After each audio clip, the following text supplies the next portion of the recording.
Hey, good morning, everybody. Welcome back. Feeling a little bit better today. I wanted to hop on and go live for a little while, kind of talk with everybody to see what's up. So there's not really a title to this, other than the fact is that it's pretty much AMA, just chit chat, whatever, what's going on, shoot the breeze. I dropped two videos today. They're non-tech, obviously. First one is a quick review of the movie Halloween Kills, and you guys can check that out. And that's a quick review, and it does have some slight spoiler to it, but not heavy in depth. I did a long form movie review of Halloween Kills, and that's on the second channel, Paper Clips, and that I uploaded. It's about 16 minutes long. I did timestamp it for everybody, though. I don't think I made mention of that, but I did timestamp that one. I think it's like at 3 minutes and 18 seconds is when the spoiler begins. So like I open up with just basically like my thoughts of the movie without giving anything away.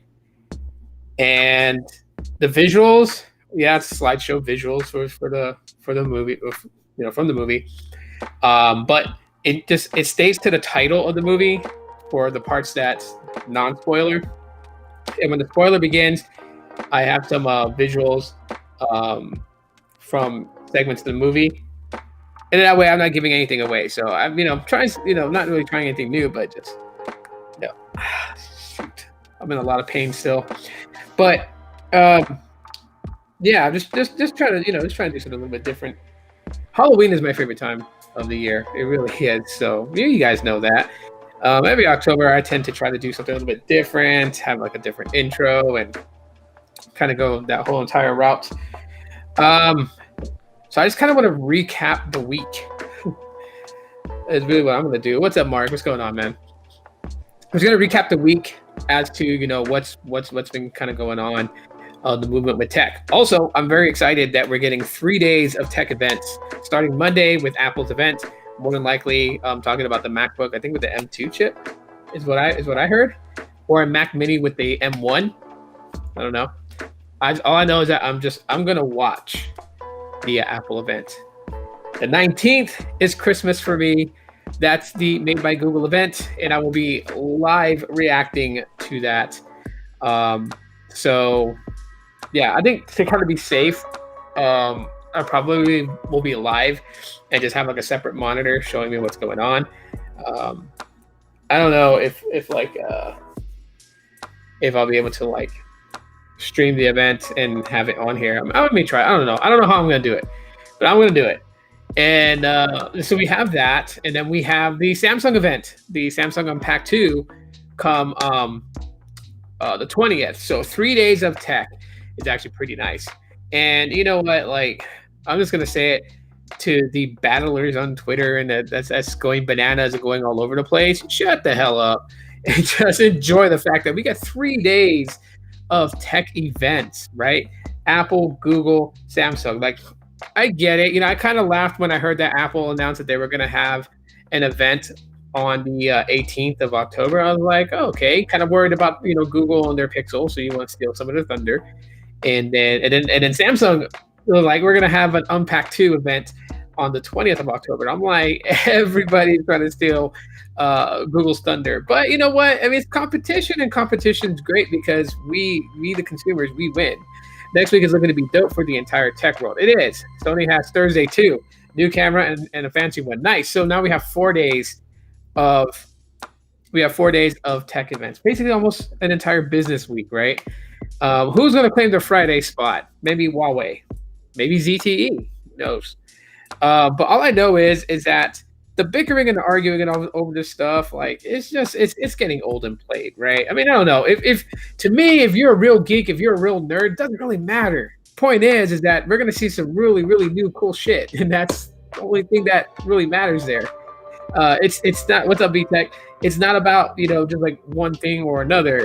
We're gonna see some cool shit. So why not just be in celebration of the fact that we're getting 4 events, 4 days of some really cool stuff about to be seen, rather than complain about stupid things like they're stealing Google's thunder. I mean, I thought that way for a second, and I was like, well, you know what? It's great though, because everybody gets something. Because not everybody's a fan of Google.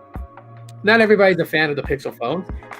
So why can't they have something next week, to be happy about? So you got an Apple event Monday, you got Google Tuesday, Samsung Wednesday, and now thanks to Mark, we know that Thursday is Sony.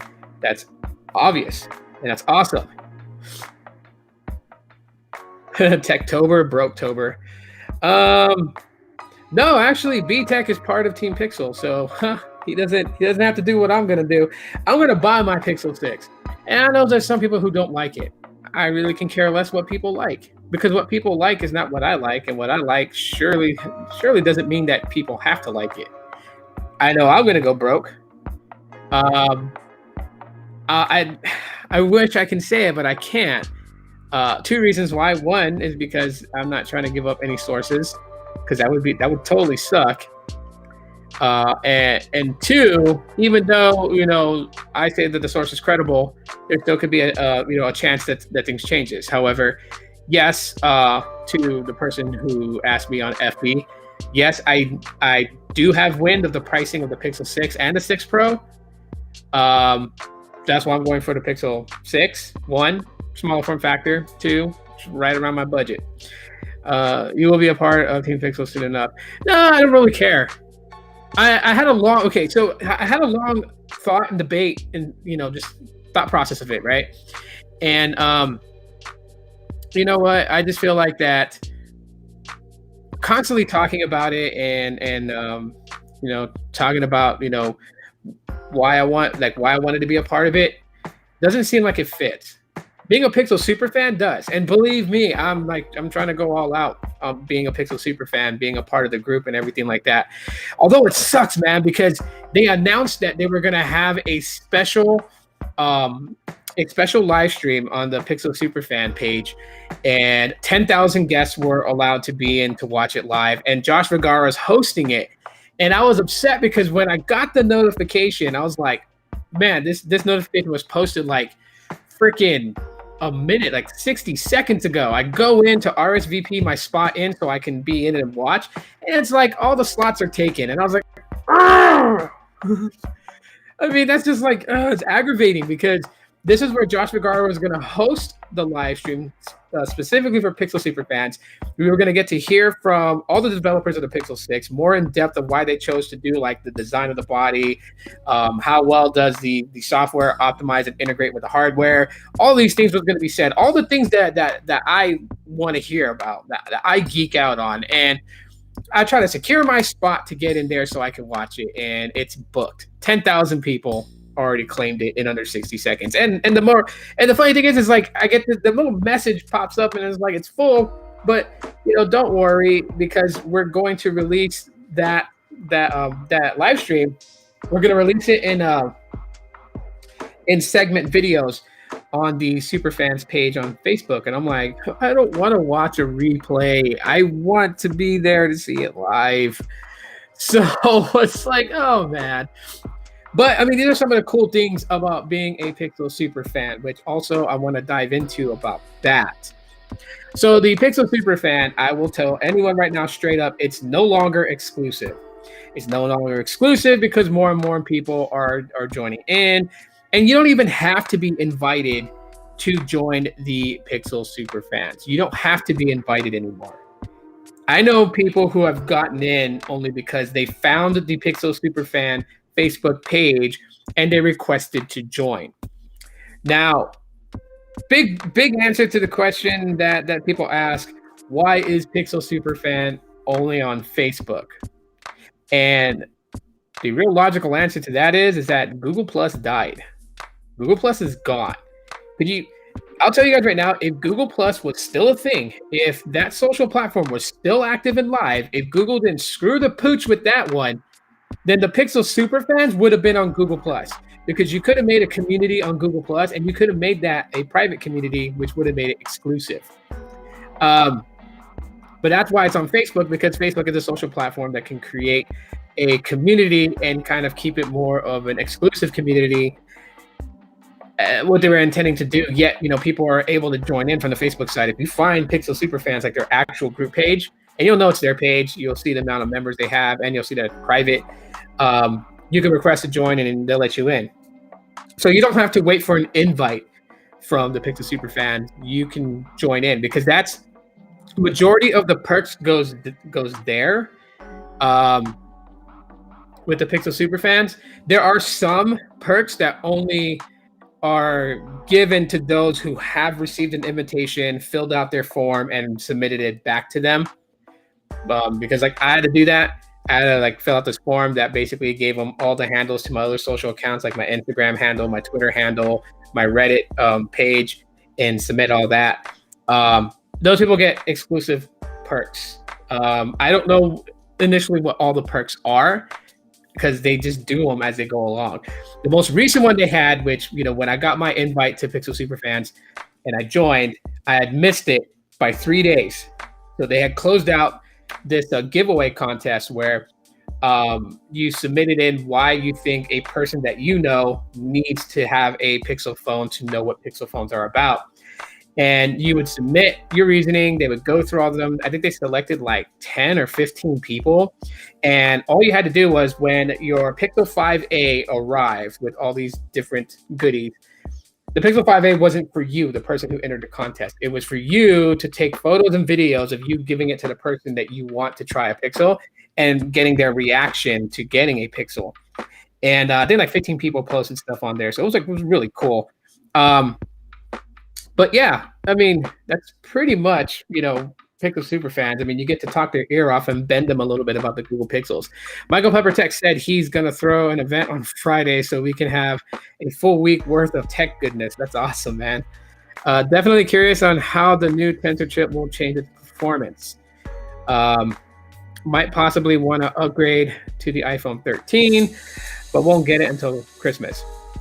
I mean, you know what? You upgrade to the iPhone 13, and then you also have whether you get the 6 Pro or the 6. I don't know. It's a random lottery there, bro. But I'm fingers crossed if you get the 6 Pro. That would actually be good, and you'd be able to do a really good comparison between the Pixel 6 Pro or the Pixel 6 and an iPhone 13. But yeah, the Pixel Superfans is not all chalked up to what it should be. And I think that's the reason why Google is reaching out more to people and trying to get more people in. Because I'll be honest with people, and if I offend anybody, oh well, hate me. I don't care. It seems like most of the posts that's on the Pixel Superfans page on Facebook happens to be either complaints about Pixel phones or sharing photos of their food, dog, cat, and everything else, right? I don't see a lot of dialogue of genuine fans of the Pixel phones and then getting that bridge with the Pixel developers. I don't see that, which is what I thought what the Pixel Superfans was all about. Secondly, a good chunk of people that's on the Pixel Superfans page is there in hopes of becoming Team Pixel members and getting a free phone. Yet about a good 82% of them are not even content reviewers or influencers on any platform. They're just everyday people that just watch YouTube videos and go there and talk about Pixels. And they magically feel like because they are such a big fan of the Pixel phone that Team Pixel will reach out to them and give them a free phone. And here's the thing that I'm going to address to those people that have that in their head. Team Pixel members are content creators on YouTube and other platforms such as Odyssey and wherever else, including Instagram TV, or they're influencers on Instagram, Snapchat, Twitter, okay? They have some sort of foundation and they have a following, and that's where Google is intending to grab people like that, give them a phone and say, hey, knock your socks off and review it. So for all the ones that are like getting frustrated because they haven't been chosen for Team Pixel and absolutely do nothing. They don't do any video reviews. They don't type up any blogs. They don't post to Instagram in that faction. Like they post regular stuff. Like here's my dog chasing a cat type of video, but they don't actually like have an influence on Instagram or on Twitter or anything like that. You're not going to be selected for Team Pixel. That's just, it is what it is.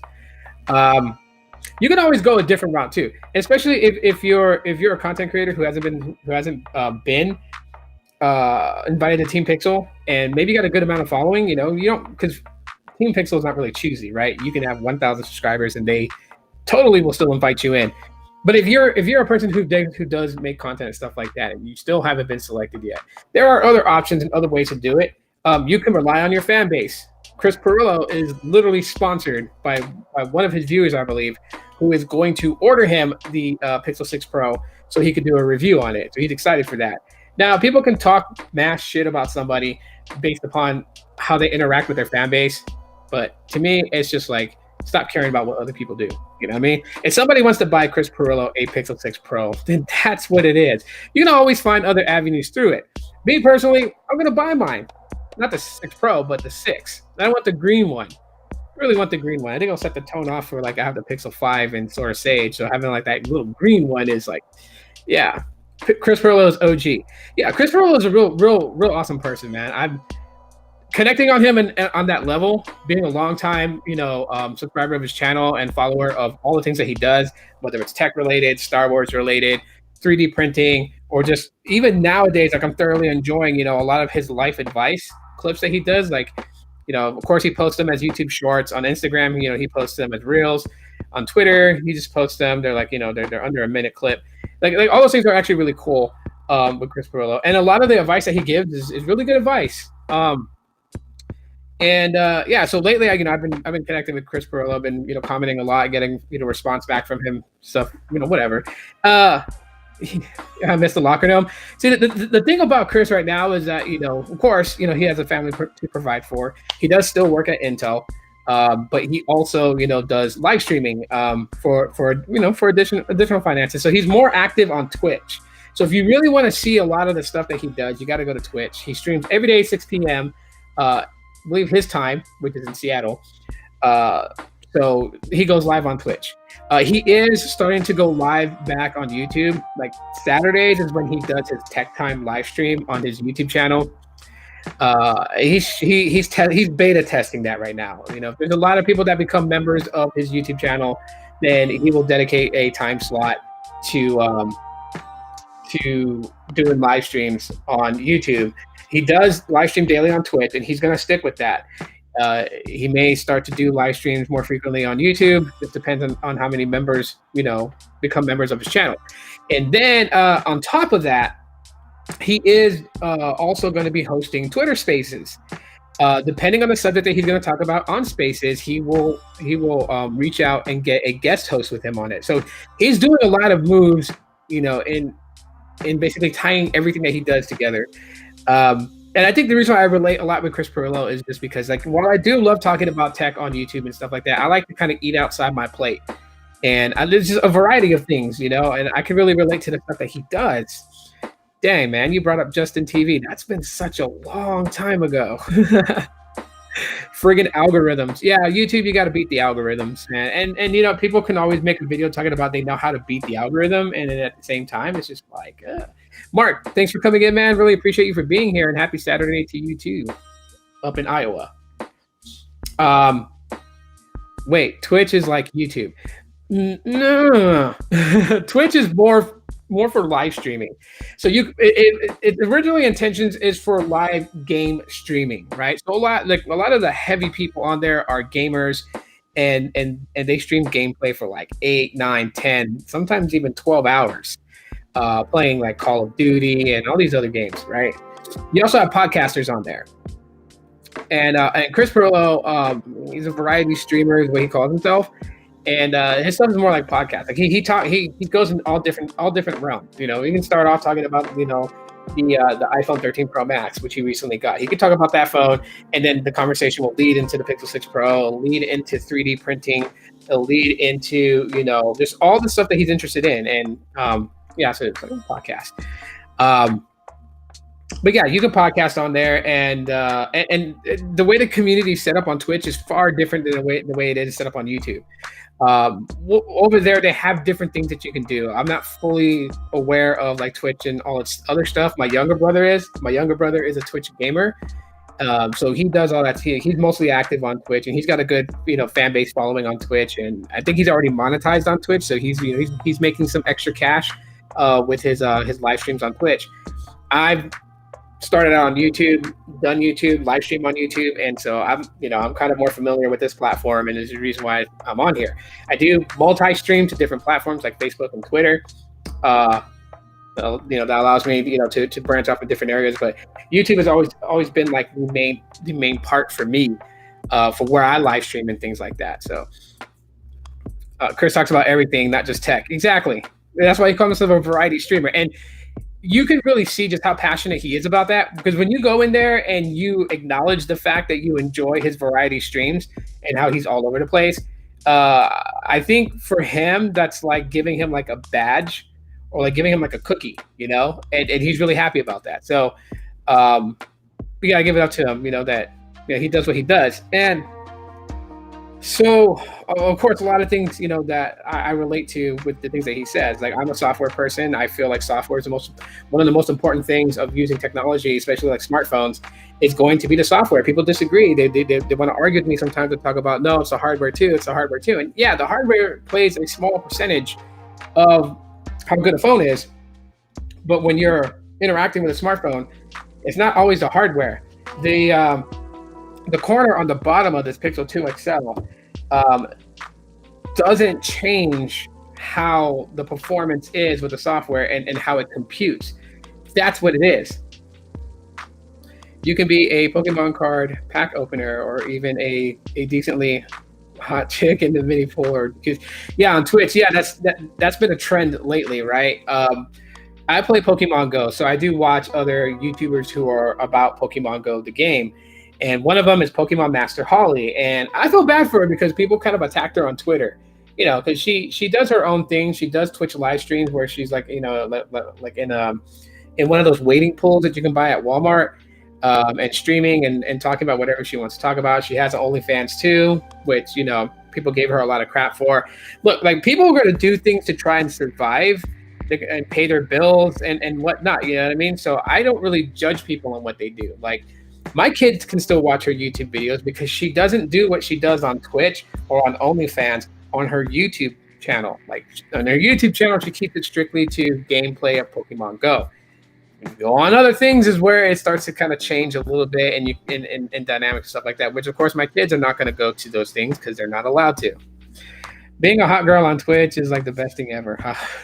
I mean, you know what? Like, they're playing to what they feel works for them, right? Like, we can all judge them on it. Like, some people can judge them and say like, oh, you know what? Like they're using sex to sell, and okay, like, that's your perspective on it. Other people will look at them and say, hey, they're smart. They're using what they got to get what they want. And we're creatures of judgment, but our judgments aren't, facts, right? It doesn't make somebody something because you have a judgmental point of view on them. It doesn't make them that. It just makes them that in your mind. Other people will see them differently. Yeah, man, talk about gender inequality. Being a guy has little no value. Oh, the OnlyFans too. Not necessarily. I mean, like, I'm ugly as hell, but I'm pretty sure that if I look like one of those models for GQ magazine or something like that, I probably could, pull some women into a live stream to have them shell out some super chats and stuff like that. It just, it depends. If you got it, you got it. If you don't, you don't. And I know the frustration of that because I felt that years ago. I'll be honest with everybody. Like, I don't sit still in one spot forever, right? Like, my thought process evolves over time. Like, I read a lot. I think a lot. I do a lot of critical thinking, which people are like, dude, that's stupid. You just sit around and just like kind of like relax and think about things. Like, yeah, how else are you going to expand your brain? But years and years ago, like back in like 2013, 2014, I used to be absolutely livid because like here I am, doing unboxing of Boost mobile phones and Virgin mobile phones, and some of my friends are doing it too. Like, we're already at a race, to get people to view our videos.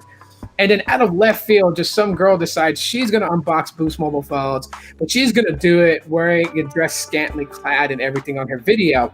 And a lot of people flock to her channel because, there's a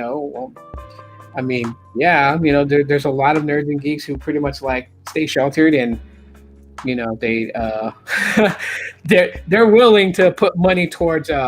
Appreciate the super chat, Mike. Really appreciate that. For that OF startup. Gotcha, appreciate it. But like, there are a lot of guys who just like feel like they can't go out there and meet women, so then they go and they watch these women on YouTube who dress all like all sexy and everything like that, and in their mind they're like, wow, she's unboxing a phone I'm interested in, and I get to look at a beautiful woman doing that, by definition of what they say is beautiful.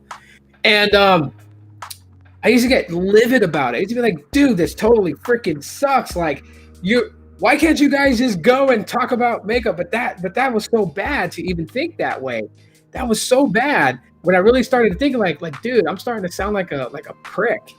Like, so what? Like, she wants to go and dress, nearly almost nude and unbox a phone or whatever. Like, I started to think to myself, like, dude, you are not putting enough value into yourself. Like, you're comparing yourself to a woman in that perspective, and you're thinking that you're going to fail because of what she presents in her videos. But there are a lot of people who don't care about that type of stuff, or can see that that's what it is and not fall into that. And that's where I started thinking to myself, like, if I just shut the hell up and just make videos and just keep putting it out there, somebody is going to like how I make my videos, and they're going to subscribe, and they're going to come back and watch more videos and more videos and more videos. And like, pretty much what I did was what we do to horses when we put that tunnel vision claps on the side of their eyes, so they're not looking in their peripheral vision and are just tunnel focused. And that's what I had to do, and that's what I did, and it worked. I went at the time that I started to grow. I was like at 2,000 subscribers back then, and I started to grow. In time, I think I hit like 5,000 subscribers in under a year and a half from that point, and it continued to grow. And then I screwed myself when I got burnt out, because I was like really trying to hammer out all these videos and then do live streams and do all this other stuff. And I burnt myself out. And the stupidest mistake I ever made was, I always wanted to be upfront with everybody and be transparent, but some things doesn't have to be transparent. So when I went out there and I just said it on the live stream, like, dude, I am burnt out. I am tired of this. I think I'm done with YouTube. There were a good amount of people that just probably believed exactly what I said and left. And when they left, they never really came back. There are some people who stopped watching my YouTube videos in 2018 that are finding out that I'm still doing live streams and videos now, and are coming back and like, dude, I thought you left. And I was like, whoa. Yeah. So some things you just, you want to be transparent with your fan base, but you don't just share everything about you to your fan base. You can keep some things in the dark. Let's see. We can go back up here a little bit. Hope you're still a fan of my channel now. Oh, dude, I subscribe and watch your videos, and I try to hop in on your live stream. Sometimes I hop in on your live streams and I'm quiet and I just listen to what you have to say. Sometimes I will chat. This depends on how I feel. But there are some two cool tech girls. Yeah, there are. There is what? Gail Grandma, who made 250,000 last year on Only. Oh yeah. Oh yeah. People do stuff on OnlyFans and whatever. Justine, yeah, she's one to be taken serious though. She doesn't have to use her physical self to market tech, right? She just does it just by being an Apple fan got her there. Why aren't there more girls in tech? Generally asking. They're worth like 3 dudes in tech. There are some that's trying. I think for the women's side of the tech space, it's gotten a lot harder for women to get the recognition, because we didn't see a lot of them before, right? So like Justine and a few others started to grow and amassed a huge following, but the newer ones that are coming in right now aren't really getting that same effect. And I think it's just because, some people's perception is that if you're going to be a female tech reviewer, like, you have to dress a certain way, and I need to be happy and satisfied by looking at you. And it's not even that. Like, why can't it just be a female that's doing a tech review? Why can't it just be about that? Well, let's eliminate the need.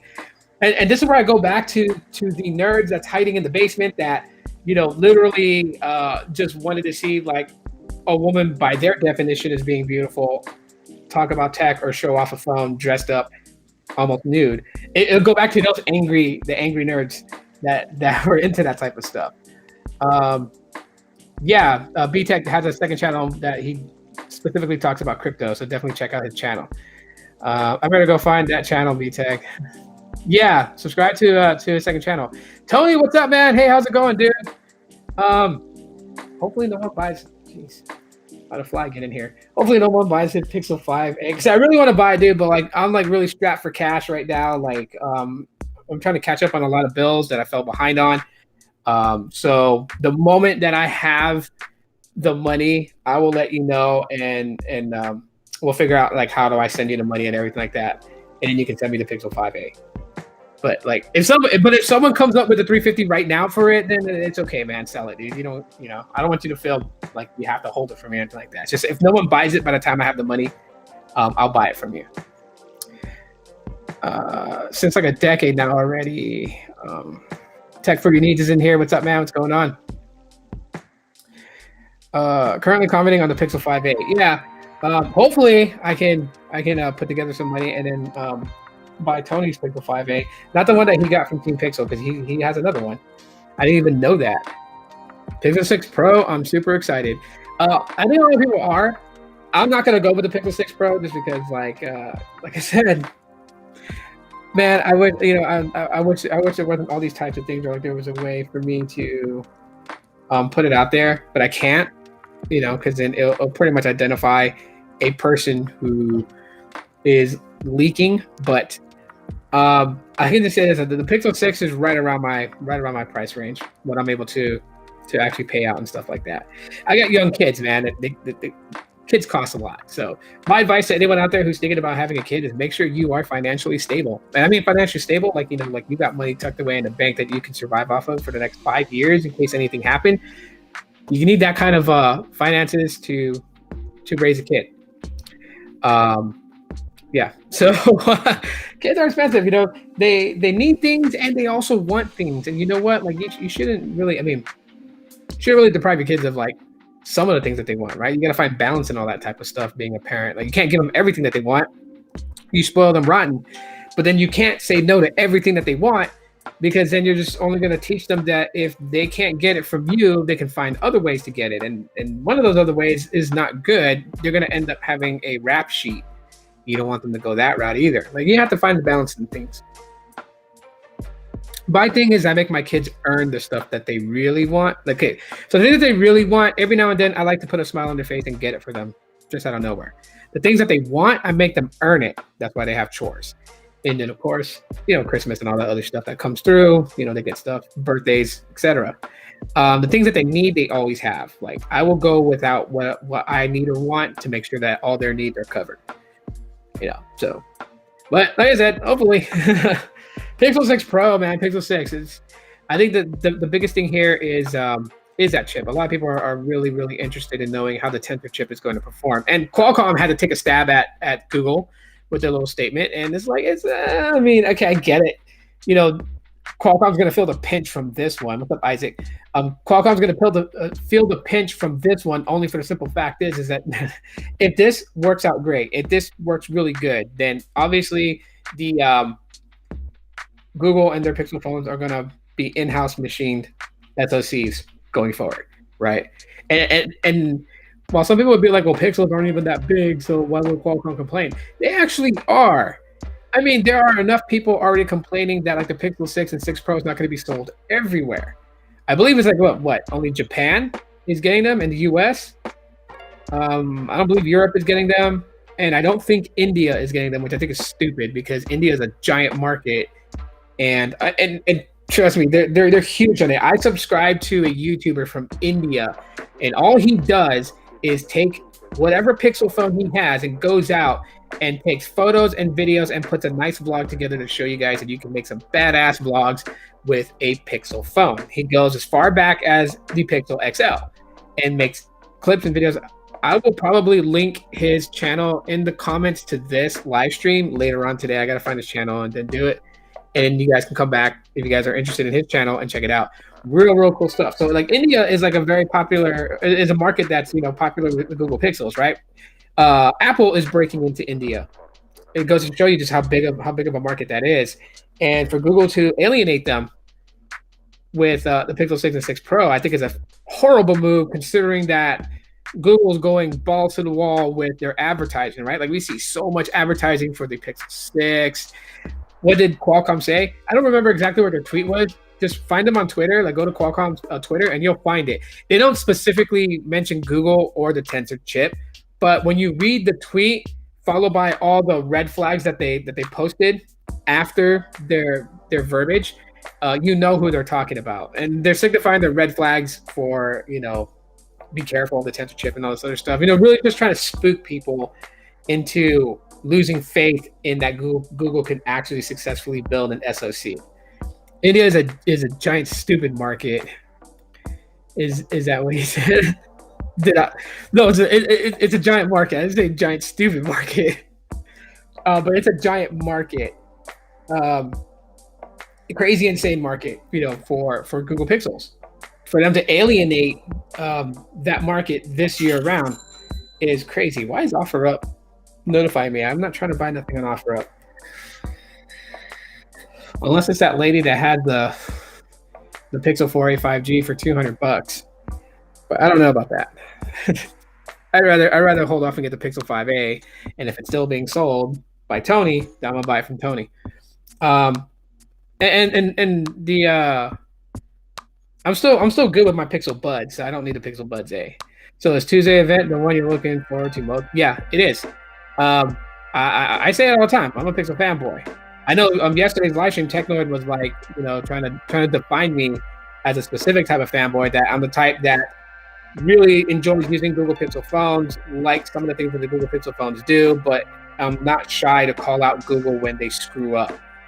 And yeah, because you don't want to blow smoke up people's butts on here, much less do you even want people to define you as a full-on 100% biased person, because then why should they listen and trust you on things, So while my preference is Google Pixels, and I like using them, and I have just about almost every one of them, except for the 5A. And well, I don't have the 5A, I don't have the XL versions of the 3 and 4, or the 3A, and I don't have the 4A 5G. So I would need those to complete my collection of Pixels, plus the 5A and the 6, and eventually the 6 Pro.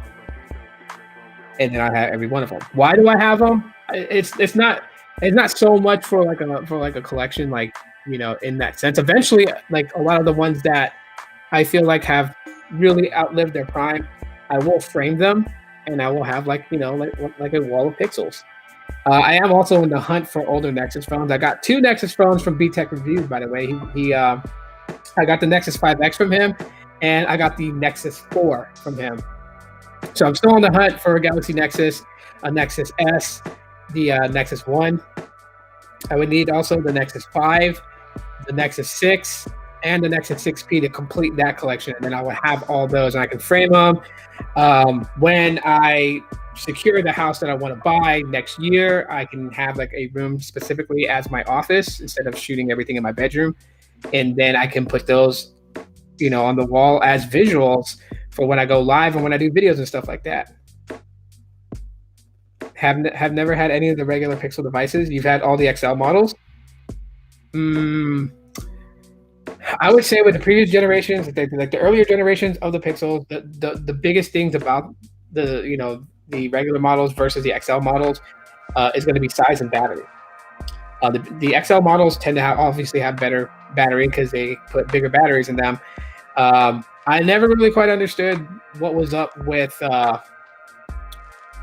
putting small batteries in the small ones, like the Pixel 2. I really like that phone, even though it's got like big bezels that people complain about. It's still a solid phone. I like to use it, and the cameras are pretty solid on it. And I still use my 2XL. And yeah, I didn't understand why a 2800 milliamp hour battery was decided to go into those things. But back then, people were barely breaking like the 3500 milliamp hour batteries, right? It wasn't until like about a year and a half to 2 years ago was where like 4,000 and higher became normalcies. So then therefore, it's now everyone's like pushing that. You know what I want to do? I want to find somebody that can put a bigger battery into my Pixel 2, into my Pixel 1, into my Pixel 3. Because it can be done with iPhones. Like I was watching this person that does a lot of iPhone repairs. Like if you crack the back of your iPhone, he does these little YouTube shorts where he like he cuts up parts of how he's fixing it and replaces the back on it. And there's some iPhone repairs that he does, and he opens it up and he sees like, the battery needs to be serviced. The battery was like at 56% as far as battery health wise.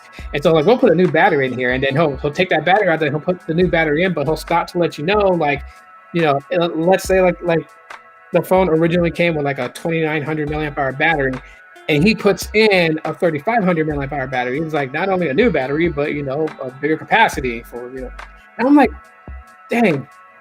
I wonder if he does Pixel phones, and I wonder if he could get like a freaking 4,000 milliamp hour battery that fits into the Pixel 2, and that could just breathe life and power into that phone. Because I would definitely send my Pixel 2, my Pixel 1, my Pixel 3, and my Pixel 4. I would send all those to that person and be like, replace the batteries and put bigger capacity batteries in those things. My Pixel 4 I still use today. As a matter of fact, right now, that's the one I switched it from the Pixel 5 to the Pixel 4 to run dual SIM. So my Pixel 4 runs Visible and it runs Google Fi. And the battery is okay, but you got to have a lot of things turned off on that. And I really didn't want to get the 4XL just because like I use them for media consumption at home. I don't generally like to take them out, only because when I need to maneuver around, I got small hands. So the smaller pixels fit in my hand. The form factor just works great. So I like taking like the Pixel 4 and the Pixel 5 with me. And, without all the features on, you can extend the life of the battery. But if you turn on 90 hertz refresh, if you turn on, the motion sense and all that stuff, you will kill the battery pretty fast on the Pixel 4. And if someone was able to get in there and service the battery and replace that 2,800 milliamp hour battery in the Pixel 4 and throw in a 4,000, that would be insanely, insanely cool. Wow, I got a troll. Not a troll, but a spam. Like, if you're going to spam, send me a can of spam. Don't spam with these weird stuff. Like, what's wrong? And ta-da. Okay. Oops, something went wrong. I see that in the chat. That's because it eliminated that, whatever that person is. Yeah, that's kind of funny. This is one of the biggest turnoffs of YouTube. Stuff like that right there. You know what I mean? That just takes away from all of it. Like, go somewhere with your weird scam hacking, whatever crap that retarded. Please, nobody click those stupid things. Tower Dragon, welcome. Yes, I am excited for it too. So excited that as soon as the event is done, I am going to cry. I am going to turn off the live stream once the event is over, and I say my goodbyes to everybody. I will go into that corner and curdle in the fetal position and cry, because while after the event's over and all is said and done, I won't have the Pixel 6 in hand to freaking play with it right then and there. I have to wait, save up, and buy it. And that, I mean, it's good because, you know what, like, I can say whatever the hell I want about the Pixel 6. If it turns out to be a very crappy phone, then I will tell everyone it's a very crappy phone. But if it's a phenomenal phone, then I'm going to, okay, I can't do backflips. Really can't. But, I'll pretend I did a backflip. That's probably like the only thing that would probably happen. It's just like, I know it's going to shock my anxiety to like 500% after the event, because if it really appeases to me, then I really want to get it. So, but I'll eventually get it. Maybe by December, maybe by January, I'll get the Pixel 6. The 6, I'm gonna go for it. The 6, not 6 Pro, 6, and use that. I was ready to. Hey, Coffee, what's up, man? Welcome. Things that I'm looking forward to with the Pixel 6 and 6 Pro, other than the fact of the tensor chip, I do want to know how the cameras perform. I do want to know how well the AI works in tandem with the camera sensor to provide you good shots. I am not needing video to be overly taken the same way like they emphasize on the iPhones, right? They emphasize videography on the iPhones by telling you that movie producers use iPhones to get certain shots for their movies, and that's great, and that seems cool. At the same time, I'm not worried about that. I know other people want video advancements in the Pixels, so hopefully that's there for people who want it. But for me, that's not a really big thing that's important for me, because I like taking photos. And a lot of my videos that you guys watch, like actual like unboxings or maybe like, where it's pointed down at my desk where I'm talking about a phone, those are shot with any one of my pixels from the 3, the 4, the 5, the 4A, the 3A is shot, or even the Pixel 2 XL. It's shot with these phones. So when I render from Power Director, because I use Power Director to edit my videos on my phones, like everything's done mobilely, because initially when this channel was first started, that was one of the big pushes that I talked about, was that you could make YouTube videos with your mobile phone. Even going back as far as, my earlier videos in like, 2014, 2013, those videos were shot with the LG G Stylo and its 8 megapixel rear camera. And it took video very well. People were commending on the quality of the video. G-Boy, what's up, man? What's going on? Any of you make it into the Tech Talk for Pixel 3? No, I didn't. When I went to try and get it, all the 10,000 slots was filled up. So I won't be able to get in there. Did you make it in? Because if you made it in, congratulations to you that you got in. 60 seconds after I was notified of it, it was already filled. I like using Power Director now. I paid the premium. Yeah, I paid the premium too. As a matter of fact, my plan with Power Director is the 90-day plan. So I pay, I think it's $9.99 is what I pay. And that gives me 3 months of using the premium stuff, to using the transitions, to using just all the different stuff you can do with it. Like you literally, like they've added so much into Power Director that it's a very powerful video editor. If no one's ever tried it, I would recommend you guys try it.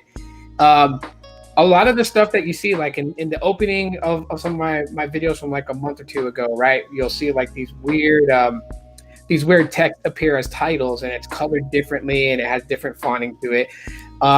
Or just like the little, I forgot what they call them. I call them intro tags or whatever. Title, right? I make those with Power Director. Like everything is done through Power Director. Doing video and video can be done with Power Director. Doing picture and video can be done in Power Director. You have so many different transitions to just spicing up your videos from transitioning from one clip to another. You got a bunch of audio to use that's royalty free, copyright free, that you can throw in there to spicing up your videos. There's so much you can do. Like Power Director has become, like, I guess, comparable to what is it? Final Cut Pro is what people use on iPhones, or iMovies, I think it is. One of those two, but it's become comparable on a video editing level to that for Android users. That's what I use. So, do you use Power Director on mobile or PC? I use it on Chromebook and on mobile, but mostly mobile. Mostly I edit on the fly. So like if I go to the park with my kids and I shoot a video that I want to upload while my kids are still playing, like on the playground or a swing set or whatever, I'm already editing the video on my phone right there, and uploading using my mobile service connection. So everything for me mostly is done by phone. Today's videos that I dropped, my movie review of Halloween Kills, which I dropped a short, quick one on this channel, on the main channel. My second channel, Paper Clips, has the full 16-minute review of that movie. And that movie is freaking bomb. If you guys have not seen that movie, easiest way I would recommend it is like get like a trial to Peacock and watch Halloween Kills. Amazing. It was awesome. And you guys can watch my review on them. And hear what I had to say. It was really good. But anyways, I did that this morning. I did all that from my phone. You can go and record video on it, or you can just download like a bunch of photos and just do voiceovers. And the cool thing is like, because I have my Pixel 2 or any of my Pixels, right? This USB mic that I'm using for the podcast, I also have this Type-C adapter, and I plug that into the Pixel phone, and it will use this microphone for voiceovers. So I will get a better audio quality with this microphone and my phone for voiceovers and stuff like that. Plus, too, you also have the denoise option in Power Director. So you can actually eliminate a lot of background noise in your audio after when you're getting ready to edit and put it all together. You just click on your audio, and then you'll click audio tools and you'll see denoise. And you can choose the level of how much background noise you want to eliminate. If you want to completely eliminate it, go all the way up to 100%. and then the only thing that you're going to hear is my voice, which is the center vocal voice that the audio needs to play. Any background noise, like my ceiling fan over there that tends to clink every now and then, or maybe my son quickly out of excitement playing Roblox, like yay, like that will be eliminated. So you have a lot of good foundation tools to make excellent videos if you put the time and effort into the editing. If you just quickly throw your stuff together, it's still going to come out looking like trash. I'm sorry to say it, right? There's only a lot that Power Director can compensate for in making your videos. But if you really take the time to do it, and if you have an imagination to come up with something, sometimes your projects don't work. Sometimes people don't bite to it. That's okay. But at least, you know, your creative side is being shown. You take the time to edit your video. Some videos you can edit in under an hour. Some videos it'll take you like 3 days because you'll stop yourself and kind of take a step back and look at what you're doing. And if it doesn't feel right, you'll make changes, or you'll edit a certain way, or you'll add something to it for more depth or whatever. I've been playing around with Power Director for years, especially getting the premium subscription to Power Director. Basically allowed me to really kind of play around more with it and really understand the dynamics of audio and just how important audio is. Like, I've always known that audio quality is a big part of the content on YouTube and how people will actually like your video or dislike your video. But really starting to tweak that audio to a certain thing and really play around with it, denoise it, do all kinds of things with it, really does make a bigger play, and especially beneficial for you as a content creator. So now, if you're on the iPhone side, I would definitely use native iPhone video editing or using like Final Cut Pro, because that right there is going to be like the cream of the crop for video editing using Apple products, using Mac, etc. And you get some really cool stuff out of it. If you want something that you're not paying a subscription for on iPhones, iMovies, you can definitely still do a lot with that. I have the iPhone XS, and I've used the iMovie app to create a video. I think the video, what was it? The one I was talking about, Boost Mobile debunked for the AT&T AN SIM card, for it being able to swap without needing to go into my Boost app or go to boostmobile.com. I shot that with the iPhone XS. Now the audio is a little bit off just because the microphone on the iPhone XS is obviously not that great. I probably have to get in there and clean out the microphone port area just so that audio is much louder. And I'm probably going to do that maybe tomorrow. But like, you know, the edits and everything was done through iMovies. You know what I mean? And like the titles, transitions, and stuff like that, you can do. So if you don't want to pay for Final Cut Pro, you could use iMovies on the iPhone to really make some pretty good movies, good videos, and upload it to YouTube. So there's a lot of like different things you can do to make quality content for YouTube.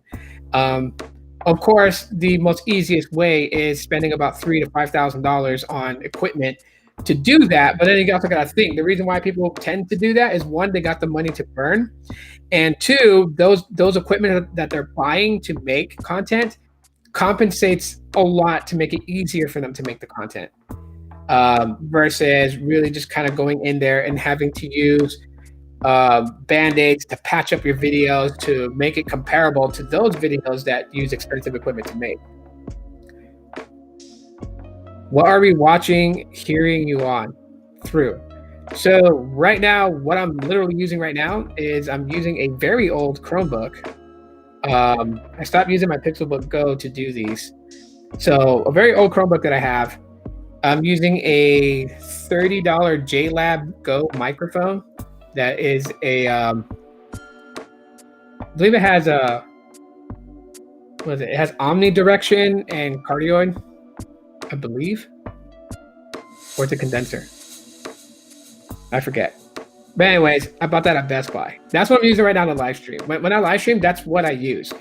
But obviously for me, I'm not concerned in that realm of making the most visualizing content to that extent, because I think I've outlived my time here on YouTube.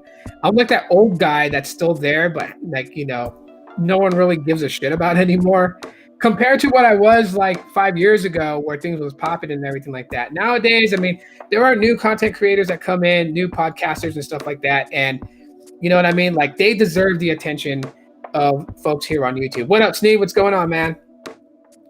And you know what I mean? Like, if I got to move out of the way for them to get their shine, I will move out of the way so they can get their shine. And that's why I feel like I feel like I've lived my time. So what I'm doing here is just fun for me.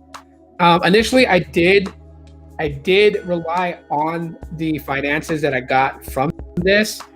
No longer do I really rely on that in any form or fashion. Now it's just time for other people to come through, like Sneed. Sneed and I had a phone conversation. I'm not going to say too much about that conversation, although I did convey to him just how much I enjoy his channel and how much I've learned from it. And I'm telling people, like, I'm not afraid to admit it. I'm not all knowing. Yes, I'm a geek. Yes, I'm a nerd. Yes, I like tech, but I'm not all knowing. I don't know every damn thing about it. And especially how the networks work. I didn't know anything about it. If you look back at my videos 5 years ago, you hear me say absolutely nothing in depth about 4G LTE, about 3G, and etc. Right? I learned a lot from watching Sneed's channel, listening. I even though half the time that I'm in there, you don't really see me typing in a chat because I get so immersed, especially when they go in depth about various different aspects of the network, and I soak it as much as I can to understand. So when they start talking about C-band, I know what they're talking about. When they're talking about CBRS, I know what they're talking about. If they're talking about DSS, I know what they're talking about. If they're talking about the different auctions of what's being auctioned, if it's this spectrum being auctioned or that spectrum being auctioned and how that's going to play, like I learn from it. And then I look and I realize I didn't conversate with anybody in the chat. I didn't say hi to Gene. I didn't say what's up Carlos in there. I didn't say anything to PA, to Levendi, to anybody. I didn't say nothing to anybody because I was so caught up in just listening. That's why I back Sneed's channel. That's why I support Sneed's channel like 100%. Watching him grow from when he came in and he was really like starting to get his shine, because believe it or not, and the person that I miss the most is JG Tech Blog. I miss JG Tech Blog, and JG was such a good dude that Sneed used to live on JG's channel. I don't know if you guys knew that, but there was times like you would see a live stream was going on JG Tech Blog, and it's not JG, it was Sneed who was talking about the network, talking about the business aspects of T-Mobile and Metro and Verizon. He was doing that there. JG really, really saw a lot in Sneed. And I know this for a fact because I remember one time that JG reached out to me and said, dude, you got to collab with this guy. And it was right around the time when I was burnt out with YouTube. So I really wasn't making a lot of YouTube videos or doing anything at that point, which I wish I did, because Sneed, from that point, he grew so fast. It was like, 2 years ago, he was at 5,000 subscribers, the last I remember. And he's sitting at 15 now, I believe, about to break 16. But it's because people change on YouTube. We're like people with ADHD. Today we love unboxings and unboxings and unboxings. Tomorrow we love audio and audio and audio. And then it's network and network. And then it just revolves. And so like right now, Sneed's got the thunder, he's got the fire, and he's bringing it. And the cool thing about it is that new people coming in, he puts them on. So what happened to Sneed, and I think maybe Sneed might share the story again. I know I had him up on a live stream one time, and I wanted to pick his brain, and I got questions from a lot of people that wanted to know the answers to these questions, and I kind of interviewed him, but he didn't get the breaks that people think. Like, he tried to collaborate with people. He wanted to develop a good community where everyone helped each other out. And a lot of people shot him down or just didn't reply back to him. So the things that people did to him to handicap his channel at one point, he's doing the exact opposite. So anybody can get on a live with Sneed. Like Mike from B-Tech Reviews. If you wanted to go live and you had a subject you want to talk about, you could literally hit Sneed up and say, hey, let's go live and talk about this. He will do it unless he's at work. If he's not at work and he's not busy with family, he'll do it, because that's what we talked about the other day. Just, I'll do it. People will come to him and say, hey, let's talk about this. Let's do a live and talk about this. And he'll be like, okay, and he'll set it up, and then they'll come on as guests and they'll talk. It works well with everybody. I really want YouTube to kind of go to the essence of collaborations and break the chains of the the exclusive groups and be more of an inclusive group. While the SMT Nation is a group. It's not one that's exclusive. Anyone can be a part of it so long as, you know what, like, you're an adult about it. If you're gonna come in there being a troll and stuff like that, of course you're gonna get exiled. But if you come in genuinely wanting to have conversations about tech, you can. And the best part is no one is pressured to have to think exactly the way that Sneed does, or how Pete does, or how Carlos does. You can have your own opinions about things and it doesn't get slandered or trashed. Of course, there's debates, and I love debates because debates just raise more questions and just triggers the brain to absorb more. But it's never, it's my channel, so it's my way type of thing. That's why I fully back Sneed's channel. Except to a lot of people, that's true. I got stonewalled by most people. I'd never do that to anyone. Exactly. So the things that happened to you that were such a negative, you flipped that around and showed a lot of people this is how to do it. This is how to do it. This is what you should be doing.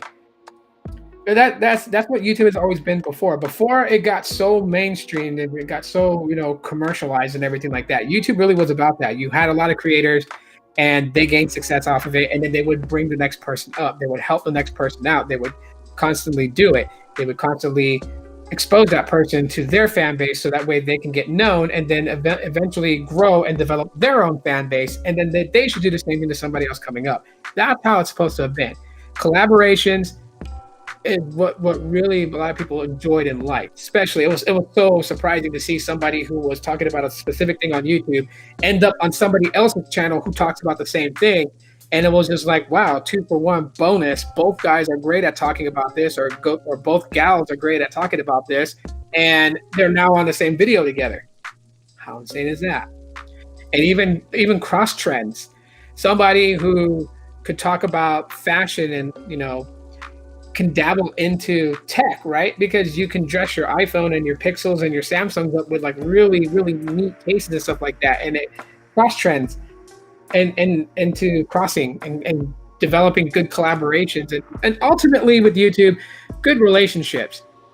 If you're mature enough to have real relationships with people on YouTube as friends. Like I said, if you come in with that troll bullshit, and no one's going to want to be your friend, because who the hell wants to deal with someone that's always so negative? But I mean, that's why I firmly back Sneed. So yeah, collaborations, Power Director for Android users who want to edit videos, definitely a go. And like I said, the premium plan that I have with Power Director is, I think, $9.99 for 3 months. So every 3 months, I pay $10 to have all those transitions and title screens, and even outros, like the little outros that I have, like the one with the sunset cloud and it pops up. Like, all those things are templates that are pre-designed on Power Director, and you can use those to your advantage. Like, that's what I use. That's exactly what I use for things. But yeah, we have hit the 1 hour mark. Like I said, today's video was non-tech. Quick review of Halloween Kills on my main channel. The full 16-minute movie review on my second channel, Paper Clips, if you guys want to check that out. Link in the description to the second channel. If you haven't watched Halloween Kills, watch that first before watching any of those two videos, because they're spoilers. And it's a good movie. So it really is a good movie. Halloween is my favorite time of the year. So later on, I am going to try and find a good copy of It's the Great Pumpkin, Charlie Brown, and watch that with my kids. But yeah, thanks for hanging out with me, everybody. Appreciate y'all for being here. And yeah, to those who are creators, man, drop your link real quick. I'll stay on for another 3 minutes. Drop the link to your channel so other people can find you. And yeah, Pixel 6 next week, Apple event Monday, Samsung event Wednesday. I had to think there for a second. And then Sony on Thursday. And I really want to see what Sony's up to. I want to see what kind of camera sensors they have coming from mobile devices. Because you think about it, with previous Pixels, they used the Sony IMX363 sensor in them and haven't changed until coming up soon. That fly is bothering me. I don't know how I got in here. But anyways, so I want to see what Sony has down the pike. Obviously, I want to know what sensor the Pixel Sigma 6 Pro has. So all those things come into play. So yeah, creators, please drop the links to your channel in the chat so people can find you guys and subscribe to y'all. Definitely. I said about 2 more minutes. I'll stay live, and then I'm gonna shut the live stream down and go back to bed so I can get better. I feel a little bit better today, and that's why I did a live. But I'm already starting to like feel like my voice is going out. I'm getting the burning sensation in my sinuses and everything. So I need to go back and lay down. I'll probably make me some juice and soup. Oh God, soup, and then I'll go lay down for the rest of the day. And no, it's not that virus. It's just we just literally switched here in Phoenix, Arizona from like being 90 plus degrees. It dropped to being at the highs at 78 for like a couple of days. It was very cold, and now it's getting very warm again. So this warm, cold, warm, cold. Yeah, it totally messed with me. Any questions for us? Yeah. Are you getting the Pixel 6 or 6 Pro? And if so, what color? And and what are you thinking that the Apple event is going to talk about? We'll keep it open for another 10 minutes. I still want you guys to drop the links to your channel because I want other people to find you. I get weird people from India that watch my YouTube videos and watch my live streams, and then so I want them to find you guys too.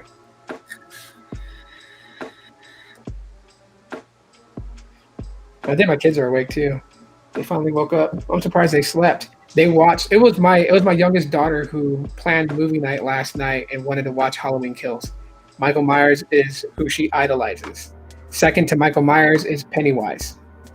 My youngest daughter, she's into scary movies. I'm still waiting for that reboot of Jeepers Creepers.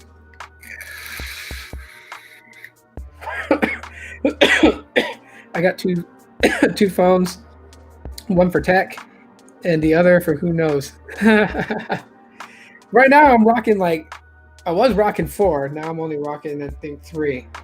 So I have the Pixel 5, which I'm still testing on Boost Mobile. On the T-Mobile side, I don't have the AT&T SIM in it. Then I have Lowe's Mobile on the Pixel 2 XLs. I'm using this to shoot a lot of videos. And then my Pixel 4 is dual SIMmed with Visible and Google Fi on it.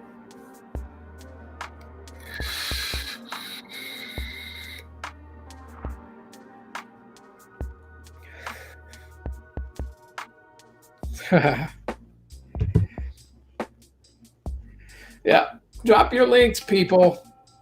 Drop the links to your channel. Other than that, I mean, Mint Mobile and Best has a great deal going on right now. And US Mobile. Leave these big carriers. Best Buy. I mean, it really depends, though. It really depends on what your needs are. Because if your needs absolutely requires a higher level of priority access on the network, prepaid is not going to get you that. I think there's only one prepaid company that is giving that, and that's a startup company, Los Mobile. And that's just because the CEO on that actually struck a deal with AT&T for his customers to actually get AT&T Business Elite. So that's a higher priority access to the AT&T network. Other than that, every other prepaid carrier, while they are good, your level of priority access is going to be lower. So in a congested area, postpaid people are always going to have the dominant connection over prepaid, right? That's a given. But some people require that high level access. Some people need it for their jobs and things like that. So it really depends. Yes, I try to tell people like, you know what, if you want to save money and you're not, needing so much of priority access, go prepaid, save you some cash. That's definitely the way to go. But some people can't. Some people gotta have that higher level of priority access. 16-inch M1X is what's on my list, basically already crossed off. I've let Apple hold thousands and thousands for almost a year now. Shakes my head never again. Tony, what's up, man? Still here. Yeah, you guys subscribe to Tony too, man. Tony's got some great videos, and his perspective on the phones that he covers is spot on. Spot on in the sense that I'm saying that everyone has to think like him, but I like his perception of phones and what he focuses on when he reviews phones, and not so much of just like the same regurgitated crap that we see all the time. Excuse everyone else that does unboxings and feels like that I just shitted on them. I'm not saying that in any way. Because the ones that I subscribe to bring a specific depth to that field. I'm not subscribed to MKBHD. I'm not subscribed to iJustine. I'm not subscribed to Unbox Therapy. I'm not subscribed to any of those guys because they're regurgitating the same thing over and over again. I subscribe to specific people for what they focus on when they unbox and review phones. And I compare their perceptions to mine, which allows me to make videos and go over things from a different perspective.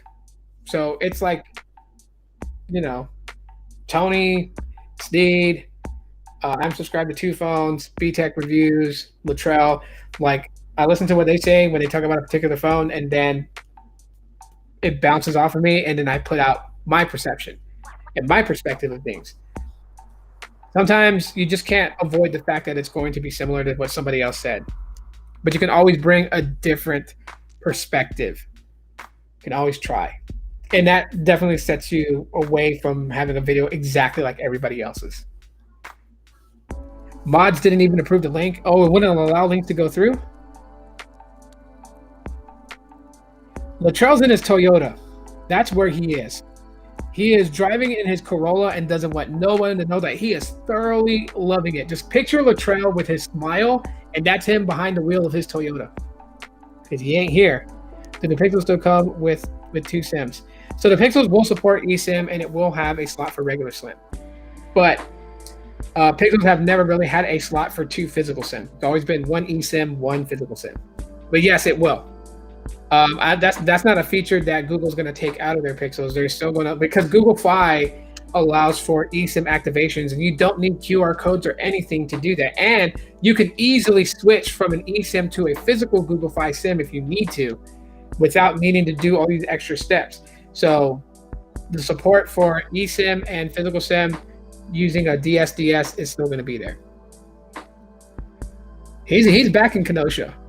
He took a flight back a couple of days ago, and so if you guys don't know, if you guys ever watch Latrell's videos or his live streams, and you guys see me in there acting stupid, talking about hashtag Team Toyota and hashtag Corolla, I'm trolling Latrell because he openly expressed to me like how he's not a fan of Toyotas, and he's a friend, not just a YouTube friend, but I consider him a real friend, and so that's how I am with my real friends. I like to joke around and make people laugh, and I will troll the shit out of Latrell with Toyotas. As a matter of fact, on YouTube you have this part at the bottom of the video, just above the description, and it's called clip, and it shows an icon of scissors. You can just clip that part out and then post it on Twitter and tag Latrell in it. Watch what happens. There's a few times where I talked about a Toyota. I don't know if some of his past live streams in the last month, I posted something about Toyota. It's just funny, his facial reaction. He just goes blank, and just like he says, "I hate you, Tito." And I'm trying to emphasize his deep voice, but I don't have a deep voice like him. But anyways, yeah. When I see those things, it makes me laugh. Some people can't handle that type of stuff, so I don't do it with everybody. Unless you play around with me in that same fashion, then I will play around that way too. But if you don't ever open up the door for being humorous, then I won't do that out of respect. Hashtag Team Pixel. Hashtag Pixel Superfan. I'm still mad that I didn't get my slot in the Pixel Superfans discussion over the Pixel 6 and 6 Pro and everything like that. Still mad about that. Only 10,000 slots, man. They should have held 3 different ones. I'm sure Josh Vergara wouldn't mind hosting it 3 times in a day. Do a morning one with 10,000 people, do an afternoon one with 10,000 people, and do an evening one with 10,000 people. So people have a chance to be there. At least 30,000 members of the Pixel Superfans would have a chance to watch it and go over it and stuff like that. Right? Or just, loop the first one and replay it again with a second batch and a third batch. It's spitballing here.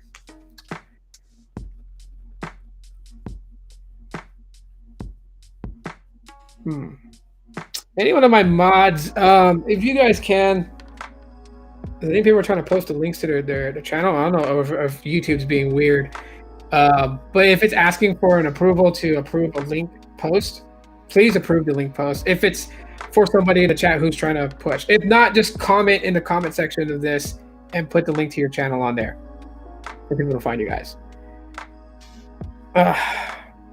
And maybe one day Team Pixel will invite me, and maybe I'll do a review of a future Pixel phone, and maybe they'll hate me after that and say this guy's not a fit and kick me out. Who knows? I won't sugarcoat anything, but I do gotta go, guys. I gotta jam out of here. Thank you guys for hanging out with me this Saturday morning. I'll see you guys Monday. We'll talk about the Apple event because I'm gonna watch it. Hope to see you guys on Tuesday after the Made by Google event because I'll do a second live stream afterwards, just talk with everyone about it. But I think I will live react to the Made by Google event, and then so that's for Tuesday. Then Wednesday, do another live about the Samsung event. Thursday, I'll probably react to the Sony event. I think you're a great fit for Team Pixel. Yeah, I mean, I don't know. What's his name? Mark Grimm, who's like the the person who deals with like Team Pixel members, I guess. I don't know. I voted for BTech Reviews when he dropped that tweet about who should he look at for future Team Pixel members, and I'm glad that BTech got in. I don't know. Maybe they just don't like me, and I really don't care if they don't like me. If they never consider me, they never consider me. I don't care. I don't care anymore. My whole goal focus right now is just hanging out with people, and I will buy my own Pixels, and I will review them the way I want to review them. Anyways, guys, thanks for hanging out. Y'all have been cool. Y'all have been awesome. I'll see you guys Monday, and we'll have some fun then. All right. Aloha.